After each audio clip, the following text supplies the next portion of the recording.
అక్కినేని అఖిల్, శ్రియ భూపాలం పెళ్లి క్యాన్సిల్ అయిందన్న వార్త సంచలనం సృష్టించింది.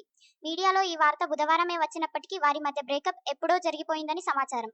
నిజానికి ఈ పెళ్లి నాగార్జునకు మొదటి నుంచే ఇష్టం లేదట. చిన్న ఏజ్లో వయసులో పెద్దయిన అమ్మాయిని పెళ్లి చేసుకోవడం కరెక్ట్ కాదని అఖిల్కు నాగ్ ఎంతగానో నచ్చచెప్పాడట. చైతన్య కూడా వారించాడట. అయినప్పటికీ అఖిల్ వినకపోవడంతో సరే చెప్పేసిందట అక్కినేని కుటుంబం. అయితే అఖిల్, శ్రియల మధ్య హైదరాబాద్ ఎయిర్పోర్ట్లో గొడవ జరిగినట్టు తెలుస్తోంది. రోమ్లో పెళ్లి ఏర్పాట్లు చేసేందుకు నెల రోజుల క్రితం అఖిల్, శ్రియ, ఆమె తల్లి బయలుదేరారట. అయితే ఎయిర్పోర్ట్లోనే అఖిల్, శ్రియల మధ్య విభేదాలు తలెత్తాయట. అక్కడే బహిరంగంగా వాదనకు దిగారట. వాదన అనంతరం శ్రియను, ఆమె తల్లిని అక్కడే వదిలేసి గుడ్ బై చెప్పేసి అఖిల్ ఇంటికి వెళ్లిపోయాడట. వారిద్దరూ అఖిల్ను వారించే ప్రయత్నం కూడా చేయలేదు. ఆ తర్వాత అఖిల్ను, శ్రియను కలిపేందుకు నాగ్ ఎంతగా ప్రయత్నించినా కుదరలేదట.